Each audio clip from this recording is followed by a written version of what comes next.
Hello students, welcome back to my channel Rachna's creation करछी से कलम तक। मैं हूं रचना और हमारी प्री की टेस्ट सीरीज चल रही है।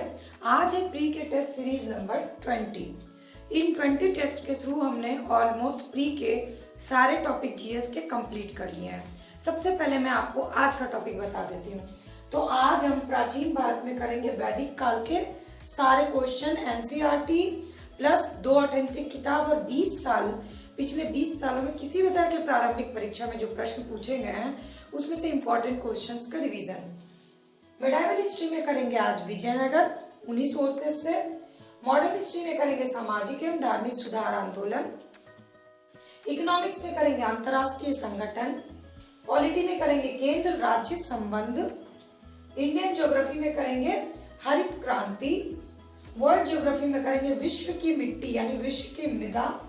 साइंस में चल रहा है हमारा भौतिकी टॉपिक और इन्वायरमेंट में करेंगे प्रदूषण। अब इसमें से कुछ टॉपिक तो इतने इंपॉर्टेंट है जो आपको कुछ समझ में आ गया होगा, जैसे कि प्रदूषण बहुत इंपॉर्टेंट टॉपिक है, हरित क्रांति, अंतरराष्ट्रीय संगठन, सामाजिक धार्मिक सुधार आंदोलन और वैदिक काल।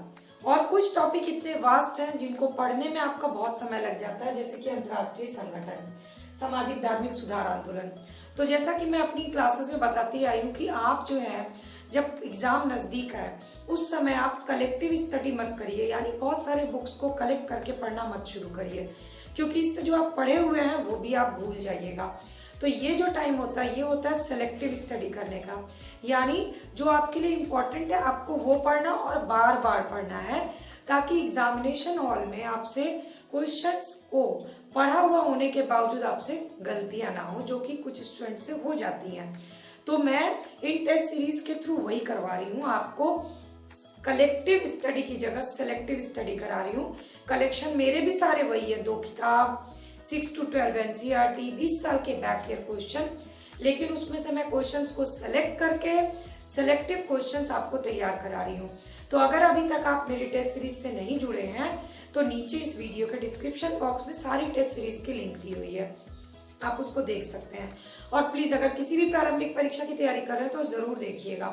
और अगर रोज इस तरह से पढ़ाई की वीडियो से, तैयारी से रिलेटेड वीडियो से फ्री ऑफ कॉस्ट अपडेट रहना है तो सब्सक्राइब बटन को क्लिक करके बेल आइकन प्रेस कर लीजिए। बिल्कुल फ्री ऑफ कॉस्ट है, आपको सारी वीडियो अपडेट मिल जाएगी। और एग्जाम की प्रिपरेशन से जुड़े आपके जो भी डाउट्स होंगे, क्वेरीज होंगी, क्वेश्चंस होंगे, वो कमेंट सेक्शन में कमेंट करके मुझसे जरूर शेयर करिएगा। तो चलिए शुरू करते हैं आज। तो चलिए शुरू करते हैं पर्यावरण के क्वेश्चन से। पर्यावरण में सबसे पहला क्वेश्चन, वाहनों में पेट्रोल के जलने से निम्न धातु को प्रदूषित करती है। वाहनों में पेट्रोल में जलने से लेड धातु जो है वो वायु को प्रदूषित करती है। असल में वाहन में पेट्रोल के जलने से लेड धातु जो है वो उत्सर्जित होती है। लेड इंजन में नॉकिंग रोकने के लिए यूज किया जाता है और वही जो है वो धुआं के थ्रू निकलता है, जिससे कि गंभीर हेल्थ प्रॉब्लम्स हो जाते हैं। स्पेशली बच्चों के दिमाग पर ये बहुत ज़्यादा असर डालता है। दूसरा, कौन सा प्रदूषक है जो कि रक्त हीमोग्लोबिन में बहुत आसानी से घुल जाता है?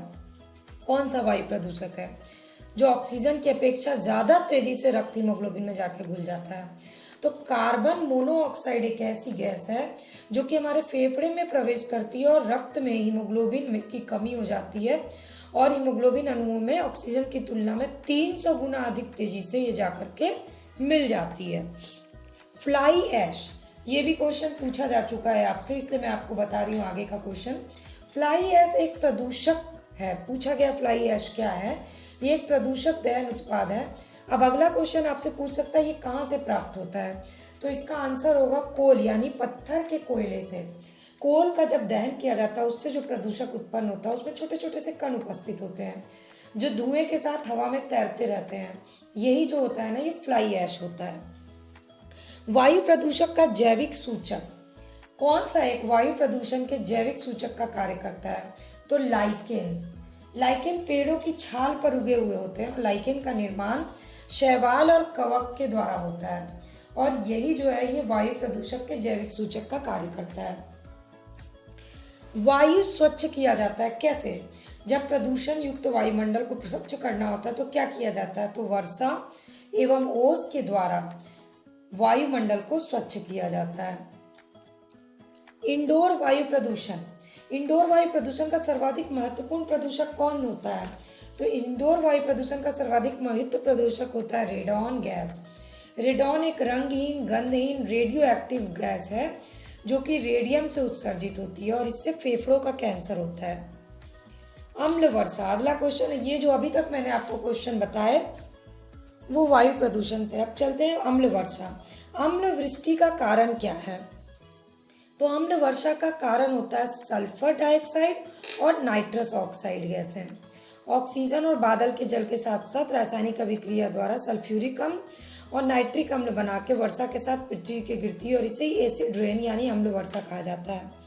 इसके बाद अगला क्वेश्चन है, अंतर्राष्ट्रीय अम्ल वर्षा सूचना केंद्र स्थापित किया गया कहाँ? ये इंग्लैंड के मैनचेस्टर में स्थापित किया गया। ये बहुत ही इंपॉर्टेंट क्वेश्चन है आपके लिए। बीओडी की अधिकता, अब बीओडी क्या है? बीओडी की अधिकता किस चीज के, किस प्रदूषण की सूचक है? बीओडी की अधिकता जो होती है वो जल प्रदूषण की सूचक होती है। इसका फुल फॉर्म क्या है? जैव ऑक्सीजन मांग, बायोलॉजिकल ऑक्सीजन डिमांड।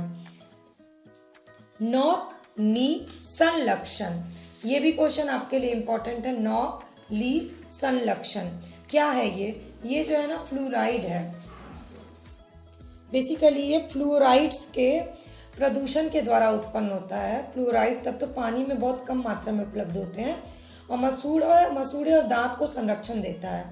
इसका अत्यधिक वो करने से ना फ्लोराइड से रोग हो जाते हैं तरह तरह के।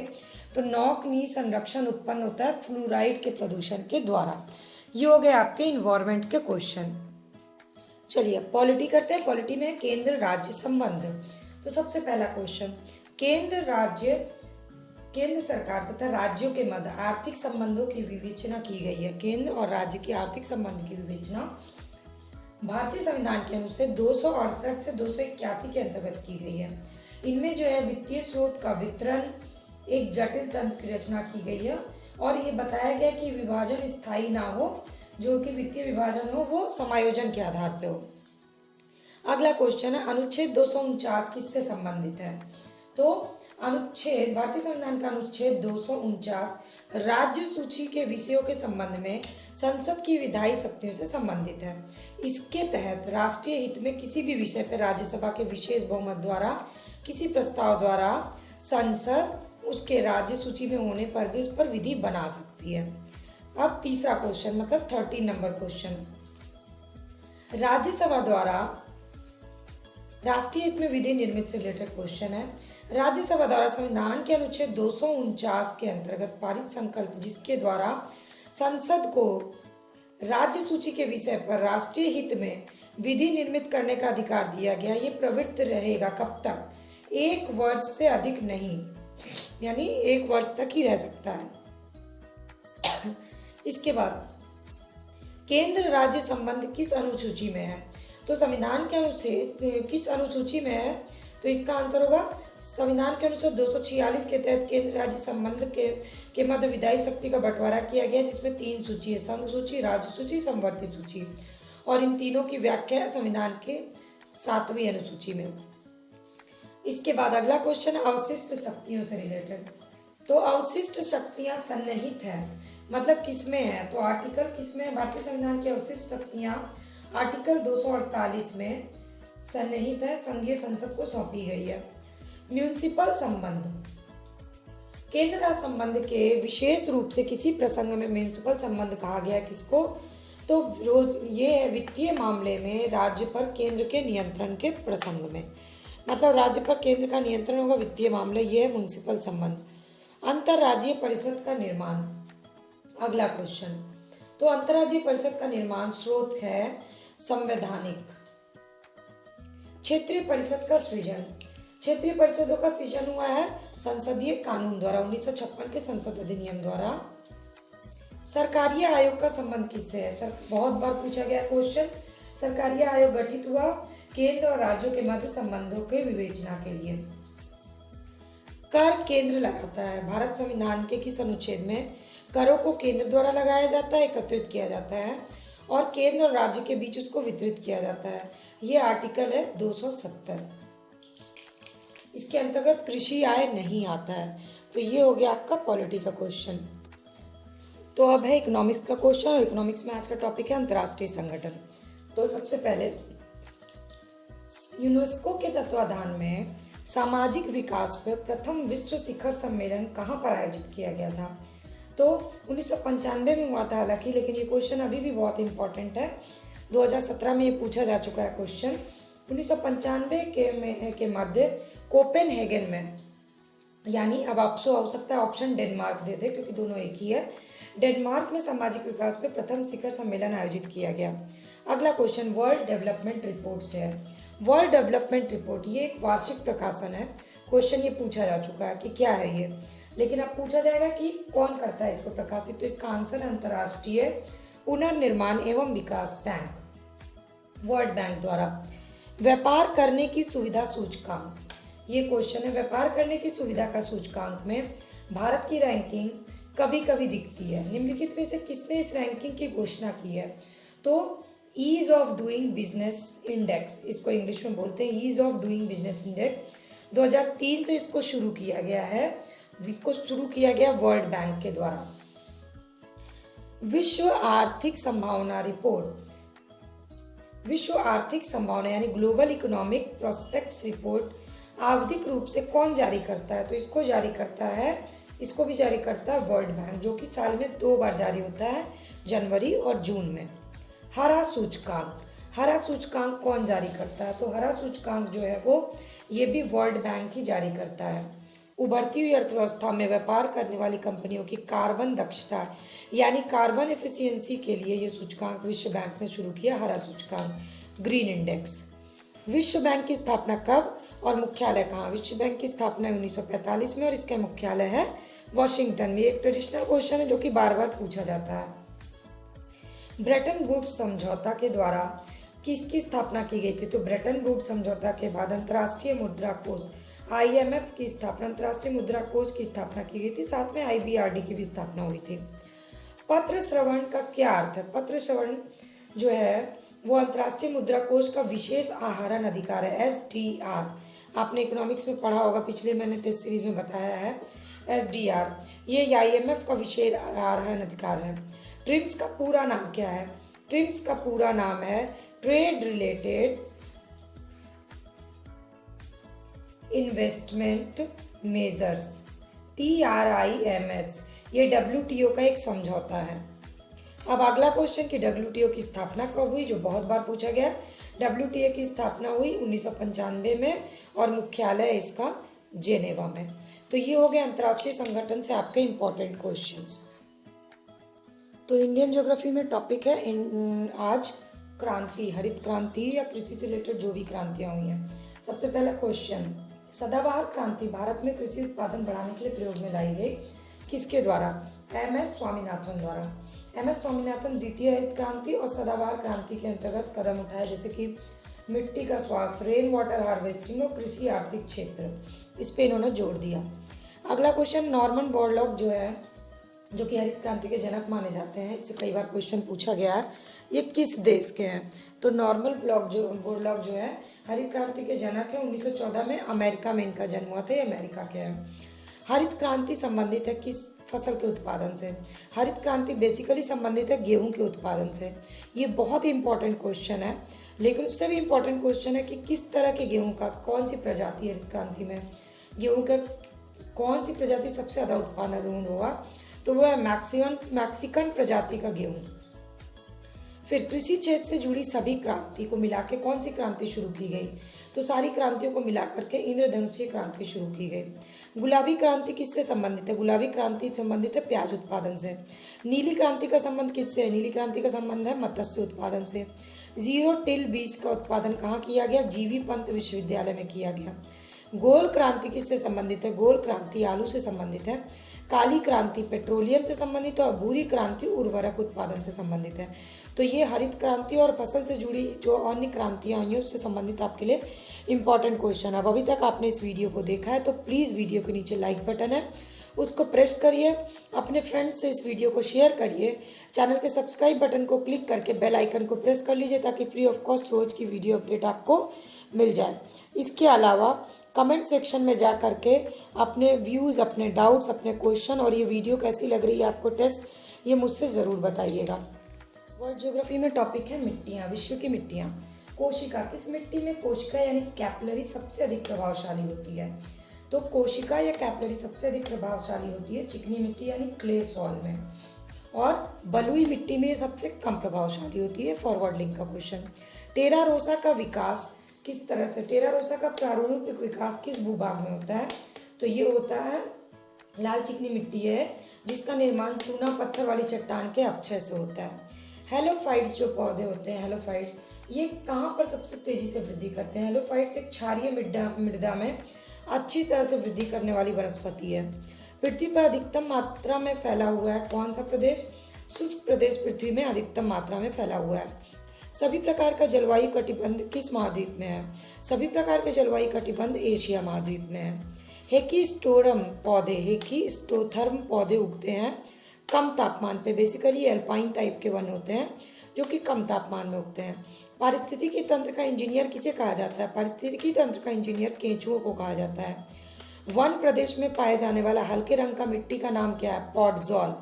ये तीनों क्वेश्चन बहुत इंपॉर्टेंट है। घास क्षेत्र की जो मिट्टी होती है उसको कहते हैं चेरनोजेम, और शुष्क भाग की जो मिट्टी होती है विश्व में, शुष्क भाग की मिट्टी को कहा जाता है चेस्टनट। ये तीनों तो जरूर याद कर लीजिएगा। तो ये हो गए 50 क्वेश्चन। तो एंशिएंट हिस्ट्री में आज का टॉपिक है वैदिक एज। वैदिक एज के 10 इंपॉर्टेंट क्वेश्चन है। पूरी क्लास की लिंक मैंने डिस्क्रिप्शन बॉक्स में दी है, आप देख सकते हैं। त्रयी नाम है, त्रयी कहा जाता था 3 वेदों को। वर्ण का सर्वप्रथम उल्लेख, वर्ण शब्द का उल्लेख कहाँ मिला है? ऋग्वेद में मिला है। ऋग्वेद से संबंधित ब्राह्मण कौन कौन से ब्राह्मण ग्रंथ? ऐतरेय और कौशितकी। ऋत का अर्थ क्या होता था ऋग्वेद के अनुसार? ऋत का अर्थ होता था प्राकृतिक नियम। अभिलेख जिसमें वैदिक देवता का वर्णन मिला, उस अभिलेख का नाम है बोगज कोई। पूर्व वैदिक आर्य का धर्म क्या था? पूर्व वैदिक आर्यों का धर्म था प्रकृति पूजा और यज्ञ। न्यायिक कार्य से जुड़ी हुई कौन सी संस्था थी? इसको कहते थे सभा। युद्ध का देवता किसे माना जाता था? युद्ध का देवता वैदिक काल में इंद्र को माना जाता था। गायत्री मंत्र की रचना किसने की थी? गायत्री मंत्र की रचना विश्वामित्र ने की थी। ऋग्वेद की मूल लिपि कौन सी है? ऋग्वेद की मूल लिपि किसमें है? ब्राह्मी लिपि में। तो मेडावल हिस्ट्री में आज का टॉपिक है विजयनगर। विजयनगर राज्य के संस्थापक कौन थे? हरिहर एवं बुक्का, बहुत बार पूछा गया क्वेश्चन। मधुरा विजय कृति है, किसकी रचना है जिसमें उसने अपने पति की व्याख्या भी की है? मधुरा विजय में गंगा देवी की। कृष्णदेव राय गोलकुंडा युद्ध लड़े किससे? कृष्णदेव राय गोलकुंडा युद्ध लड़े थे कुली कुतुब शाह के साथ। आंध्र भोज किसको कहा जाता था? आंध्र भोज का अर्थ होता है कृष्णदेव राय। अष्टदिग्गज किससे संबंधित थे? अष्टदिग्गज संबंधित थे कृष्णदेव राय से। अब्दुल रज्जाक किसके समय में भारत आया था? अब्दुल रज्जाक आया था देवराय द्वितीय के समय में भारत। तालीकोटा का युद्ध किसके किसके बीच हुआ था? तालीकोटा का युद्ध हुआ था विजयनगर, बहमनी, इसके अलावा विजयनगर, बीजापुर, अहमदनगर और गोलकुंडा की संयुक्त सेना के बीच में। कब हुआ था? तो 1565 ईस्वी में। विट्ठल मंदिर कहाँ स्थित है? विट्ठल मंदिर स्थित है हम्पी में। सायन को किसने आश्रय दिया था? ये वैदिक ग्रंथों के भाष्यकार थे सायन। इनको आश्रय दिया था विजयनगर के राजाओं ने। विजयनगर की वित्तीय व्यवस्था की क्या विशेषता थी? विजयनगर की वित्तीय व्यवस्था की विशेषता थी वहाँ का भू राजस्व। तो मॉडर्न हिस्ट्री का मैं क्वेश्चन पूछती जाऊंगी और आंसर बताती जाऊंगी ताकि थोड़ा फटाफट से हो जाए। सबसे पहले भारतीय राष्ट्रवाद का जनक किसे माना जाता है? तो ये माना जाता है राजा राममोहन राय को। अब इससे और भी क्वेश्चन है। इनको भारतीय पुनर्जागरण आंदोलन का पिता कहा जाता है। इनको भारतीय पुनर्जागरण आंदोलन का अग्रणी दूत कहा जाता है। इनको राष्ट्रवाद का पैगंबर कहा जाता है। भारत का प्रथम आधुनिक पुरुष कहा जाता है। अब अगला क्वेश्चन, राजा, ये हो गया आपका 71 question. 72 number question, Raja Rammohan द्वारा स्थापित प्रथम संस्था कौन सी थी? इसका आंसर है आत्मीय सभा थी राजा राममोहन द्वारा स्थापित प्रथम संस्था। ये हुए थे 1814 ईस्वी में। इसके बाद अगला क्वेश्चन 73, राजा राममोहन द्वारा स्थापित ब्रह्म समाज की स्थापना कब हुई? तो ब्रह्म समाज की स्थापना हुई थी 1828 में। चौथा question 74 number question, Raja Rammohan Roy की समाधि कहाँ है? राजा राममोहन की समाधि है इंग्लैंड में विंस्टर में। 75 नंबर क्वेश्चन, ब्रह्म समाज का सिद्धांत किस पे आधारित है? ब्रह्म समाज का सिद्धांत आधारित है एक देववाद पर। भारतीय ब्रह्म समाज के संस्थापक कौन थे? भारतीय ब्रह्म समाज के संस्थापक थे केशव चंद्र सेन। मैंने मॉडर्न हिस्ट्री का फास्ट रिवीजन का वीडियो लिंक नीचे डिस्क्रिप्शन बॉक्स में शेयर किया है, अब चाहिए तो उसको देख सकते हैं। इसके बाद 77 नंबर क्वेश्चन, नव हिंदूवाद के सर्वश्रेष्ठ प्रतिनिधि कौन थे? ये थे स्वामी विवेकानंद। नव हिंदूवाद स्वामी विवेकानंद। 78 नंबर क्वेश्चन, किस वर्ष स्वामी विवेकानंद ने विश्व धर्म संसद में भाग लिया? इसका आंसर है 1893 में भाग लिया था। 79 क्वेश्चन, रामकृष्ण मिशन किनके द्वारा प्रारंभ किया गया? ये है Swami Vivekananda. 80 number question, Ramakrishna mission की स्थापना हुई थी 1897 में, ये भी नोट डाउन कर लीजिए। शारदा मणि कौन थी? शारदा मणि जो थी ये रामकृष्ण परमहंस की वाइफ थी। ठीक है, अब आगे बढ़ते हैं। 81 नंबर क्वेश्चन, वेदों के पुनरुत्थान का श्रेय किसको दिया जाता है? ये दिया जाता है दयानंद सरस्वती को। 82 नंबर क्वेश्चन, कौन भारत का मार्टिन लूथर कहलाता है? ये कहा जाता है दयानंद सरस्वती को। सत्याग्रह प्रकाश की रचना किसने की थी? सत्याग्रह प्रकाश की रचना की थी दयानंद सरस्वती ने। इसके बाद 84 नंबर क्वेश्चन, प्रार्थना समाज के संस्थापक कौन थे? महादेव गोविंद रानाडे। 85 नंबर क्वेश्चन, प्रार्थना समाज की स्थापना किसने की थी? आत्माराम पांडुरंग ने। 86 नंबर क्वेश्चन, 86 नंबर, सत्य शोधक समाज की स्थापना किसने की थी? ज्योतिबा फूले ने। ये सारे क्वेश्चन कई बार पूछे गए हैं, लेकिन तब भी ये क्वेश्चन पुराने नहीं होते हैं, ये बार बार पूछा जाता है। गुलामगिरी के लेखक कौन थे? गुलामगिरी के लेखक ज्योतिबा फूले। 88 नंबर क्वेश्चन, राधा स्वामी सत्संग के संस्थापक शिव दयाल साहब। 89 क्वेश्चन, लोक हितवादी किसको कहा जाता था? गोपाल हरि देशमुख को। बहुत बार पूछा गया ये question. And 90 number question, the age of consent act किस वर्ष पारित हुआ? 1891 में पारित हुआ था, विवाह से जुड़ा हुआ, the age of consent act. तो ये हो गए 90 क्वेश्चन आपके मॉडर्न हिस्ट्री के। अब लास्ट के 10 क्वेश्चन है साइंस के। चलिए, तो साइंस के क्वेश्चन भी एकदम फटाफट से करेंगे। 91 नंबर क्वेश्चन, निम्नलिखित विकिरण प्रकार में से किसमें सर्वाधिक ऊर्जा होती है? तो सर्वाधिक ऊर्जा होती है एक्सरे में। 92 नंबर क्वेश्चन, सूर्य पे ऊर्जा का निर्माण होता है नाभिकीय संलयन द्वारा।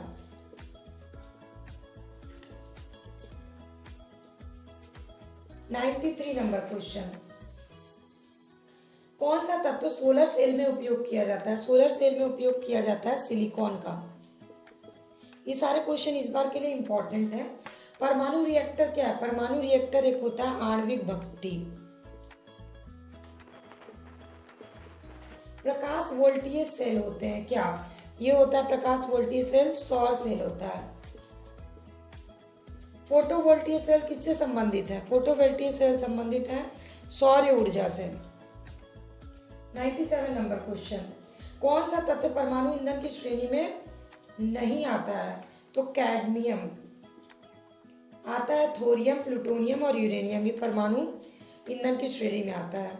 98 अणु शक्ति से नहीं संबंधित खनिज को पहचानिए।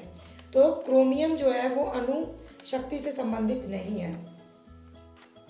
99 नंबर क्वेश्चन, न्यूक्लियर बम बनाने के लिए किसका उपयोग किया जाता है? यूरेनियम का उपयोग किया जाता है न्यूक्लियर बम बनाने के लिए। एंड 100 नंबर क्वेश्चन, परमाणु बम का सिद्धांत किस पे आधारित है? यह आधारित है नाभिकीय विखंडन पे। तो हो गए आज के कंप्लीट 100 क्वेश्चन जीएस के। और अच्छी लगी होगी वीडियो, यूजफुल लगी होगी तो लाइक, कमेंट और शेयर करना मत